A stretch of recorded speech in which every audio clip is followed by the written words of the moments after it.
નમસ્કાર વિદ્યાર્થી મિત્રો, સેન્ટ ઝેવિયર શાળાના ઓનલાઈન ક્લાસમાં આપ સર્વેનું હાર્દિક સ્વાગત કરું છું. વિદ્યાર્થી મિત્રો, આપણે સેક્રેટરી, જે કંપની સેક્રેટરી છે એનું ચેપ્ટર કન્ટિન્યુ કર્યું છે અને એમાં જે અગત્યનો મુદ્દો જેની લાયકાતો છે એ વિશે આપણે વાત કરી રહ્યા છીએ. છેલ્લે લાયકાતો પૂર્ણ કરી અને વ્યવસ્થિત રીતે બધી લાયકાતો શું કામ અગત્યની છે સેક્રેટરી માટે એ એના જ્ઞાનની રીતે પણ તમને વિગતવાર સમજાવે. તો આજે હવે આ ચેપ્ટરની અંદર આપણે આગળ વધીએ છીએ અને નેક્સ્ટ પોઈન્ટથી આજના ચેપ્ટરની શરૂઆત કરીએ છીએ, જે છે સેક્રેટરીની નિમણૂક અને તે અંગેની જોગવાઈ. નિમણૂક અંગેની જોગવાઈ, બરાબર. આ તમારો નેક્સ્ટ પોઈન્ટ છે. તમને ખ્યાલ છે કે સેક્રેટરી KMPમાં સ્થાન પામે છે 2013ના નવા જે કંપની ધારા મુજબ. એ મુજબ એની નિમણૂક કરતી વખતે પણ અમુક જે જોગવાઈ એટલે એક પ્રકારના નિયમ કહી શકાય કંપની ધારાના, એનું પાલન કરવું જરૂરી બની જાય છે, કારણ કે આ એક ખૂબ અગત્યનો હોદ્દો બને છે. તો લાયકાતો ઉપરથી આપણને ખ્યાલ આવ્યો કે એનો અભ્યાસ અને એનું જ્ઞાન જે છે તો ઘણું બધું હોવું જોઈએ. પણ જ્યારે કોઈ પણ કંપનીમાં સેક્રેટરી નિમણૂક પામે ત્યારે એ નિમણૂક સંબંધી પણ અમુક જે છે કંપની ધારાની જોગવાઈઓ બનેલી છે. એ શું છે એ તમને આમાં ખાસ આપેલું છે. વિદ્યાર્થી મિત્રો, ટેક્સ્ટ બુકમાં ખાસ જોતા જાઓ અને આપણે એ બાબતે જોઈએ છીએ એક પછી એક જોગવાઈ શું કહે છે. બરાબર. તો નિમણૂક સંબંધી જે જોગવાઈઓ આ તમને આપી છે એમાં પહેલો પોઈન્ટ છે, આપણે ટેક્સ્ટ બુકમાં જોઈએ છીએ, જે કંપનીની ભરપાઈ થયેલી મૂડી 5 કરોડ કે તેથી વધુ હોય ત્યાં કંપની સેક્રેટરીની નિમણૂક કરવી ફરજિયાત છે. સેક્રેટરીનું ચેપ્ટર જે આપણે પહેલું ચાલ્યું એમાં પણ આ થોડીક જે છે કંપની સેક્રેટરીમાં આ પહેલો જ મેન્શન કરેલું હતું કે 5 કરોડ કે એથી વધારે જે કંપનીનું ટર્નઓવર હોય, મૂડી હોય, આમ તો એકચ્યુઅલી બરાબર કે એથી વધારે હોય 5 કરોડથી, એવી કંપનીમાં એક જોગવાઈ કરવામાં આવી છે કે સેક્રેટરી જે છે એ ફરજિયાત હોવો જોઈએ. એટલે કે સેક્રેટરીની નિમણૂક ફરજિયાત છે. બરાબર. તો આ બાબતે આ એક કંપની ધારાની પણ નિમણૂક સંબંધી જોગવાઈ છે, એ પણ તમારે યાદ રાખવાનું છે. આ એક પ્રશ્નની રીતે પણ. બીજી જોગવાઈ જે આપેલી છે એ છે કે સેક્રેટરી તરીકે ફક્ત જીવંત વ્યક્તિની જ નિમણૂક થઈ શકે. બરાબર. આમાં જીવંત વ્યક્તિ જ હોઈ શકે, કારણ કે આ વ્યક્તિ છે પણ એમાં પણ જીવંત વ્યક્તિ. તો એ બાબતે આગળ કીધું છે કે ભાગીદારી પેઢી કે અન્ય સંસ્થાને સેક્રેટરી તરીકે નિમણૂક આપી શકાય નહીં. જીવંત વ્યક્તિ જ હોવો જોઈએ, કોઈ સંસ્થા પેઢી એને આપણે સેક્રેટરી જેવો હોદ્દો જે છે ન આપી શકીએ. આ માત્ર વ્યક્તિ જ હોવો જોઈએ. પણ અહીંયા જે જીવંત વ્યક્તિ એવો જે એક પર્ટિક્યુલર શબ્દ વાપર્યો છે એ શું કામ? તમને એમ થાય વ્યક્તિ તો જીવંત જ હોય, પણ એ થોડીક બાબતમાં આપણે આગળ જોશું જોગવાઈમાં, એ પછી સમજીએ છીએ. ત્રીજી જે જોગવાઈ આપેલી છે એ છે કે જે વ્યક્તિની નિમણૂક કરવાની હોય તે વ્યક્તિએ Institute of Company Secretaries of ઇન્ડિયાનું પ્રમાણપત્ર ધરાવતી હોય. આ તો મેં તમને લાયકાતમાં ખાસ પહેલી જ લાયકાત શૈક્ષણિકમાં કીધું કે પહેલાં સુધી જે છે સેક્રેટરીના અભ્યાસક્રમમાં જે છે એ સ્નાતક ગણાતું, એટલે કે કોઈ પણ તમે ગ્રેજ્યુએટ થયેલા હોય તો તમે સેક્રેટરી માટે લાયક છો. પણ હવે ખાસ આ નવી જોગવાઈમાં સેક્રેટરીઝનું જે કંપની સેક્રેટરીનું પ્રમાણપત્ર છે જે ઇન્ડિયાનું, બરાબર, એ ખાસ મેળવેલું હોવું જોઈએ તો જ હવે સેક્રેટરી બની શકાય છે. એની લાયકાતની રીતે પણ જોગવાઈ બતાવેલી છે. ત્યાર પછી જે જોગવાઈ છે એ છે કે સેક્રેટરી તરીકે નાદાર, અસ્થિર મગજની કે સગીર વ્યક્તિની નિમણૂક થઈ શકે નહીં. જો આ મેં તમને જીવંત વ્યક્તિનું જે કીધું એની રીતે હું તમને સમજાવું છું. તો એમાં જે આગળ લખ્યું ને બીજી જોગવાઈમાં કે જીવંત વ્યક્તિ જ હોવો જોઈએ, તો અહીંયા તમે જુઓ કે આ ત્રણમાં જે ન નિમણૂક થઈ શકે એ ત્રણેય વ્યક્તિઓ જીવંત જ છે. બરાબર. નાદાર, અસ્થિર મગજની કે સગીર વ્યક્તિ, આ ત્રણેય જીવંત જ છે, પણ છતાં પણ આગળ એવું લખ્યું કે જીવંત વ્યક્તિ જ હોવી જોઈએ. તો એનો અર્થ એવો થયો કે આ જીવંત હોવા છતાં પણ આ સેક્રેટરી નથી બની શકતા, કારણ કે કંપની ધારામાં અમને જે છે એ વ્યક્તિ જેવો દરજ્જો નથી મળેલો. બરાબર. એ માટે એ સેક્રેટરી જેવા હોદ્દા માટે એ નિમણૂક પામવાને લાયક નથી ગણાતા. નાદાર એટલે જે નાદાર થયેલા હોય, જે દેવામાં ડૂબી ગયા હોય ને એમાં નાદારી નોંધાવી હોય, એ શબ્દ છે. અસ્થિર મગજમાં આપણે સમજી શકીએ કે એમાં વધારે વિગતવાર કહેવાની જરૂર નથી. સગીર એટલે માઇનોર, જે 18 વર્ષથી નીચેના છે. બરાબર, એ બધા વ્યક્તિઓ જીવંત તો છે, પણ એ સેક્રેટરીની નિમણૂક સેક્રેટરી તરીકે સ્થાન પામવાને લાયક નથી. એ બાબતે અહીંયા એટલે મેં તમને આગળ કીધું કે જીવંત તો શું કામ સ્પષ્ટ કીધું કે જે ખરેખર જીવંત છે અને યોગ્ય વ્યક્તિ છે, જે સહી કરવા માટે સક્ષમ છે અથવા જેની સહી બધે ચાલી શકે છે, એ જીવંત વ્યક્તિ કહેવાશે અને એ જ સેક્રેટરી બની શકે છે. આ બધા વ્યક્તિઓ છે જીવંત જ છે, પણ સેક્રેટરી જેવો મહત્વના હોદ્દા માટે એ નિમણૂક પામી શકતા નથી. બરાબર. ત્યાર પછી જે આપ્યું છે એ છે કંપની સેક્રેટરી તરીકે નિમણૂક કરવા માટે સંચાલક મંડળની સભામાં ઠરાવ પસાર કરવો પડે છે. બરાબર. નિમણૂક એટલે કે એની જે નિયુક્તિ કરવાની હોય ને એ માટે પહેલાં સંચાલક મંડળની સભામાં ઠરાવ, જો ઠરાવ શબ્દ ઘણીવાર આવે છે અને શબ્દ માટે મેં તમને કીધું છે કે એને મંજૂરી કહેવાય છે. બરાબર. કોઈ પણ કાર્યને સંચાલક મંડળ કંપનીના કાર્યને મંજૂરી આપે તો એને ઠરાવ કહેવાય છે. અહીંયા સેક્રેટરીનો હોદ્દો માટે જે વ્યક્તિની નિમણૂક કરવાની છે એ માટે પણ ઠરાવ સંચાલક મંડળ કરશે અને આ ઠરાવમાં થોડીક બાબતો આપેલી છે. આ ઠરાવમાં નિમણૂક અંગેની શરતો, એટલે નિમણૂક માટે પણ અમુક શરતો એ લોકો બનાવે છે. મહેનતાણું, એને કેટલો પગાર આપવામાં આવશે, બરાબર, એ પૈસાની વાત છે. અને મેમ્બરશિપ નંબર, હવેના ઓલામાં મેમ્બરશિપ નંબર એક જે છે એ પણ આવશ્યક થઈ ગયો છે. બરાબર. એ બાબતે અહીંયા વાત કરેલી છે, મેમ્બરશિપ નંબર. આ 3 વસ્તુ જે છે એ ખાસ એ ઠરાવમાં હોવી જોઈએ. ત્યાર પછી એક જે પોઈન્ટ આપેલો છે એ છે સેક્રેટરી પાસેથી કેએમપી. કેએમપી તમને ખ્યાલ છે, કી મેનેજરિયલ પર્સોનલ, બરાબર, ફૂલ ફોર્મ એ આપણે યાદ રાખવાનું છે. એ તરીકે નિમાવવા માટેની સંમતિ લેવી પડે છે. જો એ ટોચના સ્થાન ઉપર તો બિરાજમાન છે, પણ એ માટે એ પહેલાં સંમતિ પણ એની કંપનીમાં લેવાની હોય છે. એ એક જોગવાઈ છે. જો બીજા નંબરનું સ્થાન એટલે બહુ ઊંચું સ્થાન છે, પણ નિમણૂક જ્યારે સેક્રેટરી પામે ને કંપનીનો સેક્રેટરી, ત્યારે એની આ સાથે એની સંમતિ પણ હોવી જોઈએ. એટલે કંપની એક લેખિતમાં સંમતિ લેવાની છે કે કેએમપીમાં સ્થાન પામવા માટે પોતે રાજી છે. બરાબર, એને સ્વીકાર્ય છે. એ બાબતે પણ ખાસ સંમતિ લેવી પડે છે. અને છેલ્લી જે જોગવાઈ છે 7મી, કંપની રજિસ્ટ્રાર પાસે એક ફોર્મ હોય છે. 2 ફોર્મ આપેલા છે. એમાં પહેલું છે MGT-14. MGT-14 એ જેની સાથે સંચાલક મંડળનો ઠરાવ અને સેક્રેટરી પાસેથી કેએમપી તરીકે લીધેલ સંમતિપત્રક નોંધાવવું પડે. કંપનીએ આ ફોર્મ જે છે એ કંપનીના રજિસ્ટ્રાર એક હોદ્દો છે કે જે દરેક કંપનીની બધી વિગતો સાચવી રાખે છે. આની પોતાની એક ઓફિસ હોય છે જેને કંપની રજિસ્ટ્રારની ઓફિસ કહેવાય છે. તો એની માટે એક ફોર્મ હોય છે જેને MGT-14 કહેવાય છે. આની અંદર સંચાલકોએ જે એને નિમણૂકનો ઠરાવ કર્યો એની એક નકલ અને સેક્રેટરીએ કેએમપી તરીકે જે સ્વીકૃતિ આપી, સંમતિ આપી, બરાબર, એ બંને એ સાથે આ ફોર્મમાં પણ જોડવું પડે છે. આ સિવાય એક ફોર્મ હોય છે, ફોર્મ નંબર MR1. એ MR1 છે. ઘણા એને I કે L લખી નાખે છે. MR1 છે, ખાસ એ જોજો. MR1 આની સાથે જે વ્યક્તિની નિમણૂક કેએમપી તરીકે કરી હોય એની સંમતિ અને સંચાલક મંડળનો ઠરાવ, આ બંને ફોર્મમાં આમ તો વિગતો સરખી જ છે. 60 દિવસમાં એ રજિસ્ટ્રાર સમક્ષ નોંધાવવું પડે છે. સમયગાળો પણ આપ્યો છે, એને પણ તમારે ઓબ્જેક્ટિવની રીતે કે VSQની રીતે યાદ રાખવાનો છે. આ બંને ફોર્મ MR1 અને MR1 અને MGT-14, આ બંને ફોર્મ એની અંદર બધી જે વિગતો અને એની સાથે જે વિગતો જોડવાની છે એ બધું જોડી અને 60 દિવસમાં કંપની રજિસ્ટ્રારને આ નોંધાવી દેવું પડે છે. બરાબર. તો આ બધી બાબતો એની જોગવાઈ છે. આ જોગવાઈનું કંપનીએ ખાસ પાલન કરવાનું છે. એક પણ જોગવાઈનો ભંગ ન થાય એ રીતે આ કાર્યવાહી કરવાની છે અને નિમણૂક આપવાની છે. બરાબર. તો જો સેક્રેટરીની નિમણૂક માટે પણ ઘણી બધી જોગવાઈઓ બનેલી છે.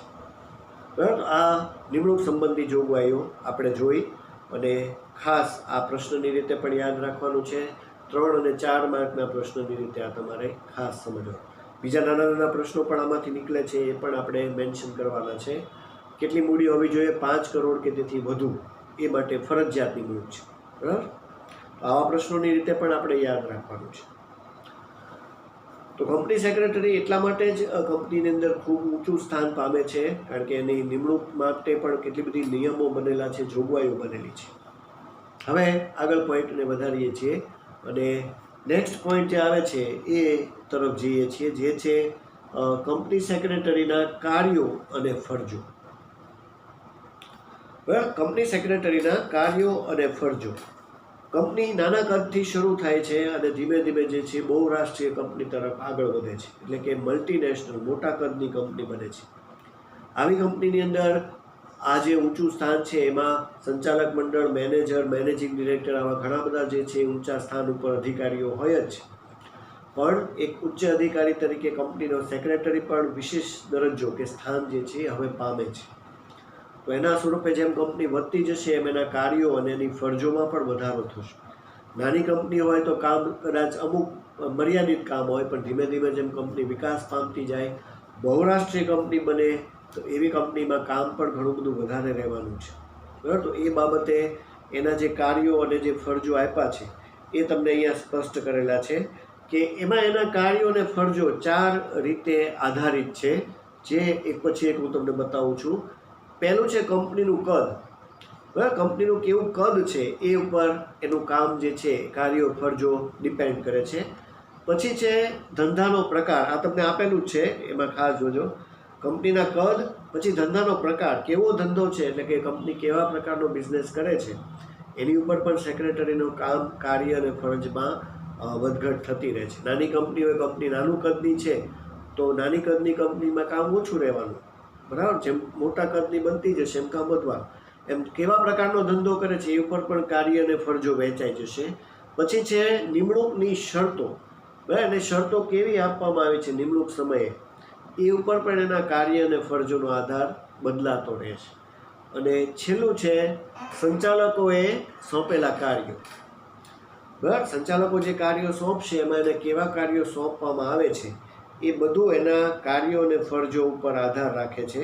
આ જ્યારે નિમણૂક કરવામાં આવે ત્યારે એની જે કાર્યોની સ્પષ્ટતા એ એને ખાસ શરતોમાં કહી દેવામાં આવે છે. બરાબર, આ ઉપર એના કાર્યો અને ફરજો આધારિત છે, જે તમને પાછળ આપેલા છે. આપણે એના કાર્યો જોઈએ છીએ. કંપની સેક્રેટરીના શું કાર્યો છે, એટલે એને શું કામ કરવાનું હોય છે. તો 3 કાર્યોનો સમાવેશ તમને આમાં બતાવ્યો છે, એક પછી એક જોઈએ છે.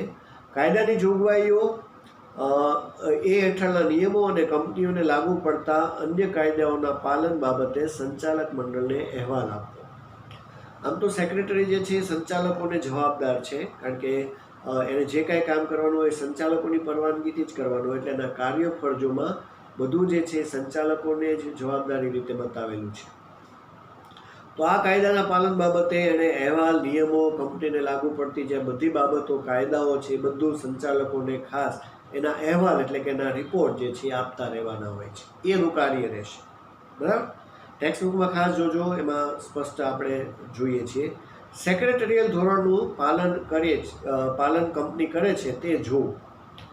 કંપની એનું પાલન, સેક્રેટરીયલ ધોરણો એટલે કે કંપની સેક્રેટરી અને સેક્રેટરીને લગતા જે કાંઈ ધોરણો છે એનું પાલન પણ કંપની કરે છે કે નહીં એ પણ એને જોવાનું કાર્ય છે. અને નિયત કરવામાં આવે તે ફરજો બજાવે. બરાબર, શું બીજી ફરજો છે એ તો તમને નેક્સ્ટ પોઈન્ટમાં આપ્યું છે. આ સિવાય આ 2 કાર્યો તો છે જ તેને, એ સિવાય એક કાર્ય છે કે જેને બીજી નિયત કરવામાં, એટલે એને જે દર્શાવવામાં આવે, કહેવામાં આવે એ ફરજો પણ એને બજાવવાની હોય છે, એટલે કે એને કરવાની હોય છે. બરાબર, આ 3 કાર્યો એ ખાસ આપ્યા છે અને એ ઉપરથી જે ફરજો છે એ પણ નેક્સ્ટ પોઈન્ટમાં તમને આપેલું છે. સેક્રેટરીની કંપનીમાં શું ફરજ પણ છે. તો લખ્યું છે ત્રીજા કાર્યમાં કે નિયત કરવામાં આવે તે ફરજો બજાવી. બરાબર, તો આ ફરજો શું છે એ તમને એક પછી એક આપ્યું છે. મેં તમને પહેલાં કીધું કે સંચાલક મંડળને ખાસ સેક્રેટરી જવાબદાર છે. સંચાલકો જે કાંઈ કાર્યો, નિર્ણયો લે છે એ જ પછી એણે પોતાનું કાર્ય આગળ ફરજ તરીકે આગળ કરવાનું હોય છે. તો એ ફરજો, આમાં જે ફરજો હવે આપેલી છે એમાં મેજોરિટી બધી ફરજો એવી જ છે કે જે સંચાલક મંડળને જવાબદાર બતાવે છે. એટલે સેક્રેટરી સંચાલક મંડળને જવાબદાર છે એવી જ રીતે આ ફરજ બતાવી છે. તમે જોશો એટલે આપણે એક પછી એક સમજશું એટલે ખ્યાલ આવી જશે તમને. તો નીચે પ્રમાણે જે નિયત કરેલ ફરજો, જે ઉપર ત્રીજા કાર્યમાં લખ્યું છે કે નિયત કરેલ ફરજો બજાવી, એ ફરજો હવે આપેલી છે અને એનો સમાવેશ કર્યો છે.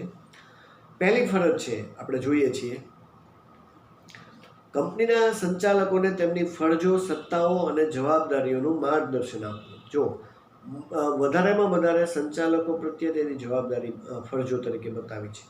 તો સંચાલકોની શું ફરજ છે, એમની શું સત્તા છે અને સંચાલકોની જવાબદારીઓ શું છે, એમનું એમને માર્ગદર્શન આપવું. સંચાલકોને એમની પોતાની ફરજો વિશે માર્ગદર્શન આપવું, એમની પોતાની સત્તાઓ, જવાબદારી વિશે જાણ કરતા રહેવું. ઘણીવાર સંચાલકોને પોતાની ફરજોની પણ ઘણીવાર જે છે ન ખ્યાલ હોય તો સેક્રેટરી જ એમને ખાસ એમનું ધ્યાન દોરે છે, માર્ગદર્શિત કરે છે. બરાબર, તો એ એની ફરજ છે. બીજું, સંચાલક મંડળની અને સામાન્ય સભા અંગેનું આયોજન કરવું અને એની સભા નોંધ રાખવી. વિવિધ પ્રકારની સભાઓ, સંચાલકોની સિવાય ઘણી બધી સભાઓ આવશે જે તમારે 12માં આવશે. આ સભાઓ વિશે આપણે ત્યારે સમજશું, પણ આવી કેટલી બધી સભાઓનું આયોજન કંપનીમાં થતું હોય છે. આ બધી સભાઓનું આયોજન એટલે કે એની મીટિંગ ગોઠવવાનું, એની વ્યવસ્થા કરવાનું અને મીટિંગ પૂરું થાય પછીથી બધા કાર્યો સેક્રેટરીના ફાળે આવે છે. એની બહુ અગત્યની ફરજ બને છે. અને એ સમયે સભા નોંધ લખવી. સભા નોંધ તમને આગળ મેં જે છે એક શબ્દમાં કીધું હતું કે સભા નોંધ, જે સભાનું જે એની લાયકાતમાં બતાવ્યું હતું કે સભાની પણ એને જ્ઞાન હોવું જોઈએ, વિવિધ સભાઓનું જ્ઞાન, એમાં પણ સભા નોંધ શબ્દ હતો. સભા નોંધ એટલે મિનિટ્સ. બરાબર, મિનિટ્સ એટલે સભામાં થતી કાર્યવાહીની નોંધ એટલે સભા નોંધ. તો આ પણ એને ફરજ તરીકે મિટિંગમાં હાજર રહીને લખવાની હોય છે, એ પણ ખાસ બતાવ્યું છે. ત્યાર પછી સંચાલક મંડળ, સામાન્ય સભા, સરકાર કે અન્ય સત્તાઓ પાસેથી કંપની ધારાની જોગવાઈઓ અનુસાર જરૂરી મંજૂરી મેળવવી. બરાબર, વિવિધ પ્રકારની મંજૂરી મેળવવાની વાત છે.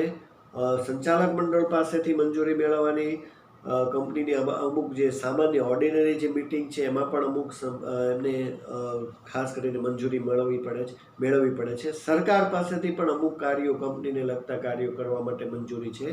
આ સિવાય પણ જે વિવિધ સત્તાઓ છે, એવી સત્તાઓ પાસેથી પણ એણે અમુક મંજૂરી મેળવવી પડે. એ વગર એ સીધું કાર્ય નથી કરી શકતો. ટૂંકમાં સેક્રેટરીને કંપની ધારામાં જે કંઈ બાબતો માટે જે કામ કરવાનું છે, જેની ફરજ છે, એ સત્તાને આધારિત છે અથવા એને કહેવામાં આવે પછી એણે કરવાનું છે. એ પણ ખાસ આમાં છે અને આગળ તમારે જે સત્તાનો પોઈન્ટ આવશે એમાં પણ એનો ઉલ્લેખ થયેલો હશે. બરાબર, તો આ બધા પાસેથી જોગવાઈ અનુસાર જરૂરી મંજૂરી મેળવીને જ એ આગળની કાર્યવાહી કરી શકે છે. ત્યાર પછી કંપની ધારા મુજબ અન્ય ફરજો બજાવી અને તે માટે જુદા જુદા સત્તા મંડળો સમક્ષ રજૂઆત કરવી. કંપની ધારામાં જે કાંઈ બતાવવામાં આવ્યું છે જોગવાઈઓ, એ મુજબ એણે પોતાની ફરજ પૂર્ણ કરવાની છે, પોતાની ફરજ નિભાવવાની છે. આ સિવાય પણ જે વિવિધ સત્તા મંડળો જે ઉપર પણ આપ્યા છે, એવા અન્ય જે સત્તા ધરાવતા જે મંડળો છે એમની પાસેથી પણ મંજૂરી લેવાની છે અને એમની સમક્ષ અમુક રજૂઆત કરવાની છે. કંપનીના વિકાસના કાર્યો માટે, કંપનીનો વિકાસ થાય એ માટે સેક્રેટરીએ સતત પોતાની ફરજ જે છે એ નિભાવતા રહેવાની છે. તો એ બાબતે એની ફરજો શું છે, એ કાર્યો અને ફરજો તમને અહીંયા સ્પષ્ટ કરેલા છે. ત્યાર પછી પાંચમી જે ફરજ છે, કંપનીના ધંધા માટે સંચાલક મંડળને જરૂરી મદદ કરવી. વધુમાં વધુ ફરજો સંચાલક મંડળ સંબંધિત છે. બરાબર, ધંધાના વિકાસ માટે સંચાલક મંડળને જે કાંઈ મદદની જરૂર પડે, બરાબર, એ માટે સેક્રેટરીની ફરજ છે કે એમને હેલ્પફુલ થતો રહે. જ્યાં પણ સંચાલકોને જ્યાં પણ કોઈ બાબત સમજાતી હોય ત્યાં આગળ કીધું કે માર્ગદર્શન તો આપવાનું જ છે. મંજૂરીની જ્યાં પણ મદદની જ્યાં પણ જરૂર પડે એ બધી મદદ સેક્રેટરીએ સંચાલકોને કરવાની છે. કારણ કે કંપનીના ધંધાનો વિકાસ થાય એ માટે સેક્રેટરી ખૂબ મહત્ત્વનો એક હોદ્દો બને છે. એ પણ સંચાલકોના નિર્ણયને અનુસરીને જ એણે કામ કરવાનું છે, એટલે સંચાલકોને મદદરૂપ થવું એની ફરજ રહેશે. ત્યાર પછી કંપનીના સંચાલક મંડળને કંપનીના સુશાસન અને શ્રેષ્ઠ કાર્ય પ્રણાલી અંગે મદદ અને માર્ગદર્શન આપવું. બરાબર, કંપનીનું સુશાસન એટલે કે જે ગુડ કોર્પોરેટ ગવર્નન્સ છે, બરાબર, કંપની કઈ રીતે સારું કાર્ય કરી શકે, કંપનીનો વિકાસ કઈ રીતે થઈ શકે અને બીજી કંપનીઓ કરતાં આ કંપનીની કાર્યપ્રણાલી શ્રેષ્ઠ કઈ રીતે બની શકે, એ બધા માટે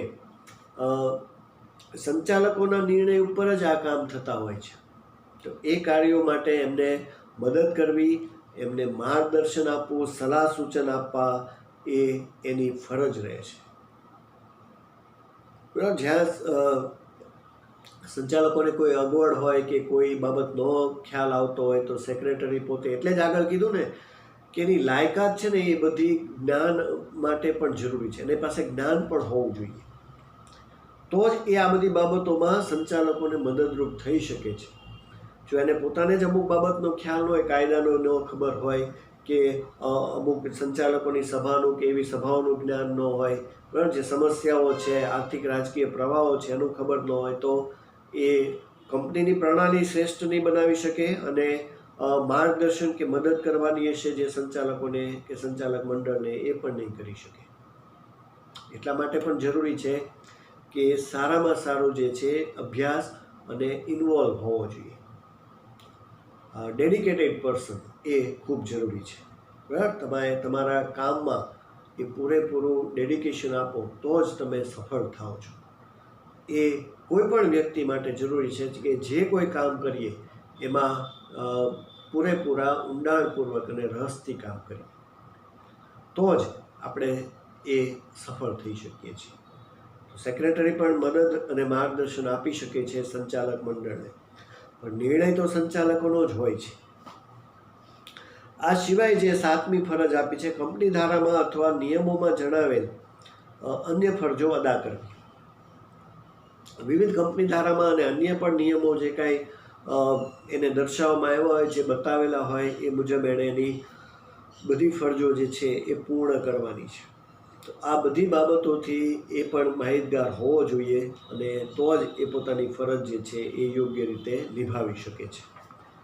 આ સિવાય છેલ્લી જે ફરજ છે, સંચાલક મંડળ દ્વારા વખતો વખત સોંપવામાં આવતી અન્ય ફરજો અદા કરવી. જે મેં તમને આગળ પોઈન્ટ કીધા કે એની ધંધાનો જે પ્રકાર છે, કદ છે, નિમણૂકની શરતો છે અને સંચાલક મંડળ દ્વારા જે સોંપાયેલી જે ફરજો છે એ મુજબ એણે કાર્ય અને ફરજ મુજબ એમાં ફેરફાર થયા કરે છે. તો અહીંયા છેલ્લી ફરજ એ જ કીધી છે કે વખતો વખત, કારણ કે સંચાલકો એને જ્યારે પણ કામ સોંપે ત્યારે એણે પૂરા મહેનતથી અને લગનથી આ કામ કરવાનું છે. તો જ્યારે જ્યારે પણ વખતો વખત કામ સોંપવામાં આવે, જે ફરજ કહેવામાં આવે એ એણે અદા કરવાની છે, એટલે કે એને પૂર્ણ કરવાની છે.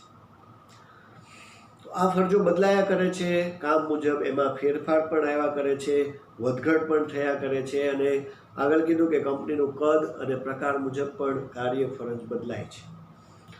જો મોટી કંપની તો કાર્યો વધારે, ફરજો ઝાઝી. બરાબર, નાની કંપની તો ત્યારે કામ ઓછું રહે છે, ફરજ ઓછી રહે છે. આ બધી બાબતોને ધ્યાનમાં રાખી અને તમને આ પોઈન્ટ સ્પષ્ટ કરેલો છે. કાર્યો અને ફરજો આપણે એની જોગવાઈ નિમણૂક સંબંધી જોઈ, એને જે કાર્યો છે અને એની જે ફરજો છે એ પણ આપણે અહીંયા પોઈન્ટમાં સમજ્યા છીએ. આ બધા પ્રશ્નોની રીતે યાદ રાખવાના છે. 2 માર્ક, 3 માર્ક અને 4 માર્ક સુધીમાં જે છે આ કાર્યો અને ફરજો. કાર્યો તો ખાસ કરીને નાનો એવો પોઈન્ટ છે, એટલે 2 માર્ક સુધીમાં આવી શકે. ફરજો જે છે એ 4 માર્ક સુધીમાં આવી શકે. બરાબર, તો 4 માર્ક જ્યારે હું કહું ત્યારે એનો અર્થ એવો છે કે 3 માર્કમાં પણ આવી શકે, 2 માર્કમાં પણ આવી શકે. તો એ રીતે પણ ફરજોને યાદ રાખવાની છે. 2 માર્કમાં હોય તો તમારે 2ની સામે આ ખાસ યાદ રાખજો માર્કિંગમાં કે 2 માર્કમાં પૂછવું હોય તો કાંઈ ન કીધું હોય તો 2ની સામે 4 મુદ્દા લખવાના. બરાબર, અને 3 માર્કમાં કીધું અને એવું ન કીધું કે આટલા મુદ્દા લખો તો 3ની સામે 6 મુદ્દા. 4માં કીધું તો 4ની સામે 8 મુદ્દા. અધરવાઇઝ તમને કીધું હોય 4માં 4 જ ફરજ લખો તો પછી કોઈ પણ 4 ફરજ લખી શકાય. ન કીધું હોય તો જેટલા માર્ક હોય એને ગુણ્યા 2 કરી નાખવાના. એટલે 4 માર્ક હોય તો 4 ગુણ્યા 2 એટલે 8 ફરજ આમાં આપેલી જ છે, તો 8 એ 8 લખવી પડે. બરાબર, તો આ રીતે આપણે ખાસ કરીને જ્યારે પેપર લખીએ ત્યારે આ પણ ધ્યાન રાખવાનું, એટલે તમને ખાસ માહિતગાર કર્યા. આ 3 પોઈન્ટ આજે આપણે આ કંપની સેક્રેટરીના જોયા, એની નિમણૂક સંબંધી જોગવાઈઓ, એના કાર્યો અને એની ફરજો. પછી હવે એની સત્તા, જે સત્તાની મર્યાદા જવાબદારી છે એ પોઈન્ટ આવે છે. એ પણ આપણે આગળના લેક્ચરમાં જે છે એને સમજશું અને એની વિગતવાર માહિતી મેળવશું. પણ ટૂંકમાં કંપની સેક્રેટરીનો હોદ્દો એવો કહી શકાય કે સેક્રેટરી ખૂબ જ મહત્ત્વનો છે અને એટલા માટે જ એ KMPમાં સ્થાન પામે છે, ઉચ્ચ હોદ્દામાં સ્થાન પામે છે. બરાબર વિદ્યાર્થી મિત્રો, તો આ સાથે આજનો લેક્ચર જે છે હું પૂર્ણ કરું છું. પણ તમારા હોમવર્કમાં તમારે કંપની સેક્રેટરીની જે બાકીની લાયકાતો, એટલે કે આપણે આની પહેલાંના લેક્ચરમાં જેટલી લાયકાતો પૂરી કરી, આઈ થિંક આની પહેલાંના લેક્ચરમાં 4 લાયકાતો પહેલાં પૂર્ણ કરી હતી, પછી છેલ્લા લેક્ચરમાં બાકીની કરી હતી 5 થી 10. તો એ જે બાકીની લાયકાતો હતી, બરાબર, એ 5 થી 10 સુધીની તમારે એકવાર લખી અને હોમવર્કમાં સબમિટ કરવાની રહેશે. બરાબર, આ લાયકાતોનો મુદ્દો ખૂબ અગત્યનો છે, એટલે એકવાર લખવાની છે અને એ તમારો આજનું હોમવર્ક રહેશે. વિદ્યાર્થી મિત્રો, આ સાથે આ લેક્ચર અહીંયા પૂર્ણ કરું છું. નવા લેક્ચરમાં આપણે આ કંપની સેક્રેટરીના ચેપ્ટરના આગળના જે પોઈન્ટ છે એની તરફ સમજવાનો પ્રયત્ન કરશું, એની તરફ જશું અને વિગતવાર માહિતી મેળવશું. તો ત્યાં સુધી સર્વેને નમસ્કાર.